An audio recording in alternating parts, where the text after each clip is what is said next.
Bonjour à toutes et à tous, ravi évidemment de vous retrouver avec aujourd'hui une question que tout le monde se pose.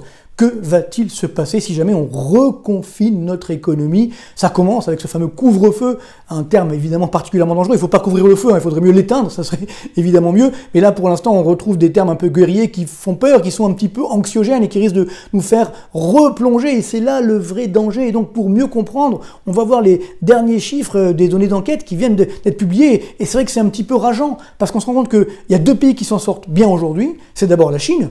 Pourtant, la pandémie venait de Chine, ceux qui s'en sortent le mieux, on va le voir tout de suite. Et ensuite, les États-Unis, qui n'ont justement pas reconfiné ou quasiment pas, et donc qui retrouvent une croissance forte et durable. C'est ça qui est assez incroyable, alors que nous, à l'inverse, dans la zone euro et surtout en France, eh bien, on repart déjà à la baisse après une récession dramatique au premier semestre, un petit rebond au troisième trimestre, puis pour le quatrième trimestre, ça s'annonce extrêmement mauvais. Donc ça, c'est très dangereux parce qu'il y aura bien sûr ensuite des conséquences en termes d'emploi, de chômage. Donc il faut faire extrêmement attention aujourd'hui. Alors je sais qu'il faut bien sûr défendre le sanitaire, mais il faut arrêter d'opposer le sanitaire et l'économique. Les deux doivent aller de concert, sinon à la fin, on sera tous perdants, et le sanitaire et l'économie, et avec des conséquences durables qui risquent évidemment de nous coûter très très cher. Donc on va commencer tout de suite avec un premier graphique, un petit peu agaçant, c'est vrai, puisqu'il représente l'évolution du PIB chinois. Donc on le voit ici, donc les bâtonnets jaunes, ce sont les variations trimestrielles du PIB chinois. En rouge, c'est ce qu'on appelle le glissement annuel, donc la variation annuelle du PIB chinois. Et donc que voit-on? Eh bien voilà, on se souvient au premier trimestre, donc la pandémie a commencé là-bas au premier trimestre, effectivement, donc en Chine avec un très fort confinement, moins 9,8% donc de baisse du PIB, et puis ensuite très fort rebond au deuxième trimestre, plus de 11%, et au troisième trimestre, on vient d'avoir les chiffres, quasiment 3% de croissance. Donc ce qui veut dire que sur l'ensemble du deuxième et du troisième trimestre, regardez ce chiffre, plus 14,6% du PIB. Donc la Chine a complètement digéré les moins 9,8%. D'ailleurs, regardez le glissement annuel, on est à 4,9%, quasiment 5% de croissance aujourd'hui en Chine. C'est assez fou, et les derniers indicateurs avancés montrent que ça va continuer, qu'on pourrait retrouver même les 6% d'ici la fin de l'année. C'est quand même assez incroyable. Encore une fois, cette pandémie vient de Chine. C'est la Chine qui s'en sort le mieux et même qui pourrait en profiter. Donc là, c'est là ce que j'évoquais dans mon livre Reset, qui marche toujours très bien et je vous en remercie.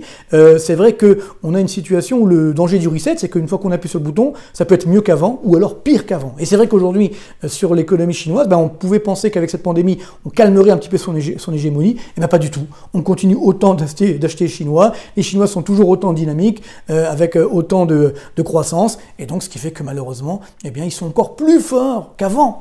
Et si on voit d'autres chiffres, par exemple, qui viennent de sortir, donc également les ventes au détail ou la production industrielle, regardez, la courbe bleue c'est la production industrielle, on est quasiment à 8% de croissance annuelle, les ventes au détail, donc la consommation des ménages, quasiment 4% de croissance annuelle. Donc oui, on peut le dire, les Chinois aujourd'hui ont digéré la crise, ils l'ont même enterré, et ils sont plus forts qu'avant. Donc ça, il faut vraiment, espérons-nous dans les prochains mois, se réveiller, les États-Unis, l'Europe, pour justement essayer de combattre cette hégémonie chinoise avec, en imposant notamment des normes sanitaires, des normes réglementaires, des normes sociales.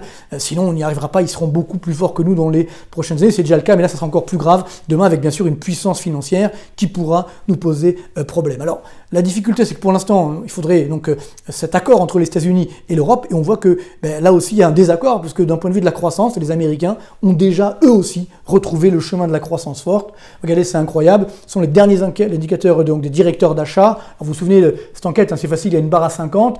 En deçà, c'est le recul de l'activité. Au-dessus, c'est la croissance de l'activité. Donc là, on voit la courbe bleue, c'est le PIB américain, donc avec une baisse au deuxième trimestre. Vous voyez que c'était pas si grave que ça, moins 9,1%, donc en glissement annuel. Enfin, c'était pas bon, bien sûr, mais c'est beaucoup moins grave que ce qu'on a observé chez nous. Et ensuite, on a eu un redémarrage. Alors, c'est vrai qu'on se disait, bon, le redémarrage va se calmer, ça sera un W. Eh bien, pas du tout. Regardez, c'est les chiffres du mois d'octobre.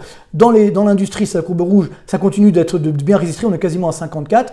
Et dans les services, on est à 56. Rendez-vous compte, le niveau normal, c'est 50. Donc, on est sur une phase de croissance soutenue et durable aux États-Unis. C'est vrai qu'ils n'ont pas reconfiné, donc ils sont en train de retrouver le chemin d'une croissance. Alors bon, c'est pas l'euphorie, ce sera quand même 2% de croissance d'ici la fin de l'année, début 2021. Alors bien sûr, il peut encore se passer beaucoup de choses, mais néanmoins, on voit bien qu'il y a cette dynamique de croissance qui est revenue malgré la pandémie. Et c'est vrai qu'on aimerait avoir ça chez nous en Europe et en France, mais malheureusement, c'est l'inverse qui s'est produit. Donc là, on voit la même enquête des directeurs d'achat, mais cette fois-ci dans la zone euro. Donc c'est toujours pareil, là il y a le PIB, donc on voit que la chute a été beaucoup plus forte, à moins 15%. Et ensuite, les directeurs d'achat, dans les services en vert, dans l'industrie en rouge. Bon, l'industrie, ça résiste bien grâce notamment à l'Allemagne, on va voir tout à l'heure. Et regardez, dans les services, ça s'effondre complètement, on est à 46, donc largement sous la barre des 50, on était déjà très mal en point au mois de septembre, ça continue. Donc la zone euro est en train de retomber dans une récession. D'ailleurs, c'est confirmé si on voit l'indicateur des directeurs d'achat de tous les secteurs confondus, ce qu'on appelle l'indicateur composite. Regardez bien, on est sous les 50 au mois d'octobre, ça y est, la récession est de retour dans la zone euro. Ça, c'est quand même particulièrement dramatique. Donc on voit bien ce scénario. Très forte baisse du PIB, la pandémie, le confinement, petit redémarrage, c'est vrai que certains ont cru au V, et puis malheureusement, le W, là, c'est confirmé, on est donc sur la fin du troisième trimestre et surtout le quatrième trimestre, sur une situation extrêmement difficile. Alors évidemment, si on reconfine, ça sera beaucoup plus dramatique. Alors, ce qu'il faut savoir néanmoins, c'est qu'il y a un pays qui s'en sort dans la zone euro, malgré tout, et c'est pas nous, malheureusement, ce sont nos amis allemands. Regardez l'Allemagne, c'est assez incroyable. Là, c'est l'indicateur donc des directeurs d'achat. Je vous rappelle hein, le PIB, donc ça a moins chuté que chez nous, moins 11%. Nous, j'étais à quasiment moins 19%. Donc on voit que dans l'industrie, ça redémarre et ça continue de redémarrer. Là, c'est évidemment un impact, notamment de ce qui se passe en Chine et dans le monde émergent, puisque les Allemands vendent beaucoup dans ces pays-là, et donc ce qui fait qu'ils en profitent. Et donc l'industrie allemande, regardez comme elle redémarre, 58. Le niveau de normal, c'est 50, on est à 58. Donc là, évidemment, ça permet de tirer l'activité allemande. On se rappelle de l'erreur stratégique que nous avons fait, nous les Français, en voulant supprimer notre industrie, avoir une économie sans industrie, alors que les Allemands ont maintenu un niveau fort de l'industrie, évidemment une industrie de pointe, qui est compétitive à l'international. Et donc c'est ce qui fait que nos amis allemands résistent bien grâce à leur industrie. Par contre, dans les services, là aussi en Allemagne, il n'y a pas de miracle, on est repassé sous les 50, donc ce qui font que les Allemands aussi, ils vont retrouver le chemin de la croissance, c'est vrai, d'ici début 2021, mais est-ce qu'ils auront les moyens de tirer tout le monde, de tracter tout le monde ? Malheureusement non, pour une raison simple, c'est que la deuxième économie de la zone euro, c'est-à-dire nous, la France, eh bien ça y est, on replonge, nous aussi, dans la récession. Regardez, alors, dans l'industrie, c'est vrai qu'on résiste plus ou moins, mais voyez, on est autour des 50, donc c'est pas tout ce qui se passe en Allemagne, on a une croissance forte dans l'industrie, et puis dans les services, regardez, l'effondrement, l'activité dans les services, on est à 46, ça y est, avant même le reconfinement, que j'espère qu'il d'ailleurs n'arrivera pas, nous sommes en train de repartir à la baisse, de repartir en récession. Voilà aujourd'hui le drame. Donc ça veut dire que on risque d'avoir une situation extrêmement difficile sur le front du marché du travail et bien sûr de l'emploi. On retrouve ça également dans l'enquête INSEE, donc du climat des affaires. Donc là, c'est la courbe bleue. Donc déjà, on voit que, alors il y avait évidemment cette forte baisse de l'activité. Le climat des affaires ensuite a redémarré. Mais regardez, c'était pas non plus l'euphorie. Là, vous voyez, le niveau normal, c'est un niveau autour des 100, entre 100 et 105. Vous voyez, on est retombé au plus haut, remonté au plus haut autour des 90. Et là, ça y est, on repart à la baisse. Ce qui veut dire que le glissement annuel du PIB français est toujours négatif.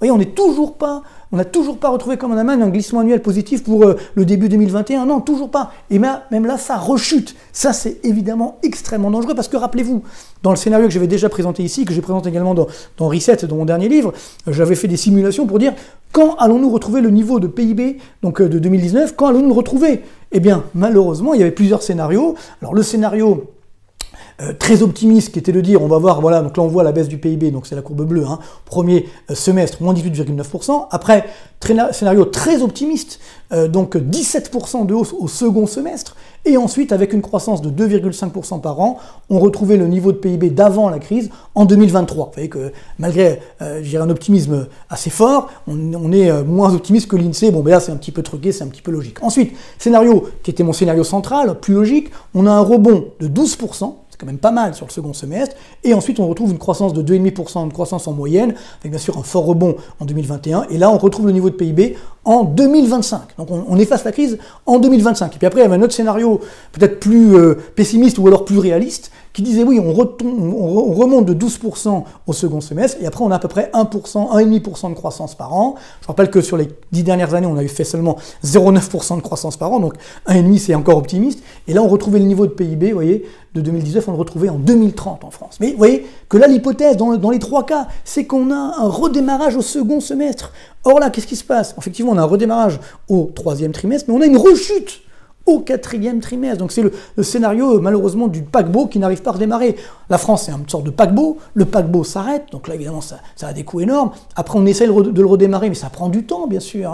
Et puis, si on l'arrête de nouveau au quatrième trimestre, avec un reconfinement ou des mesures de confinement partiel, alors là, évidemment, on aura encore plus de mal à redémarrer. Donc c'est ça qui est extrêmement dangereux. Ça veut dire que notre niveau de PIB de 2019, on va le retrouver peut-être effectivement plus vers 2030 que vers 2023 ou 2025. Donc encore 10 ans. On va mettre 10 ans à gérer tout ça. Donc il faut faire extrêmement attention. Alors, encore une fois, n'opposons pas le sanitaire et l'économique. Alors c'est vrai qu'aujourd'hui, l'État français dit c'est pas grave, on va payer quoi qu'il en coûte, on y va, etc.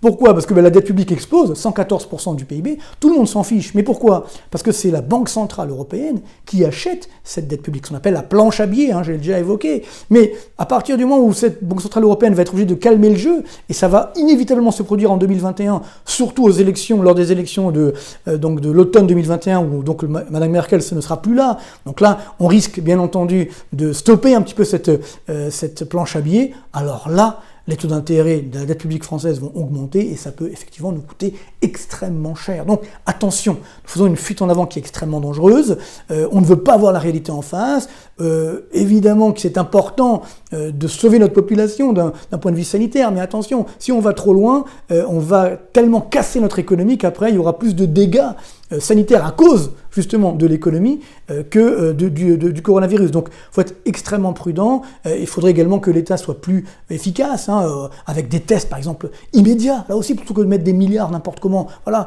imposons les tests immédiats pour retrouver justement une activité relativement normale.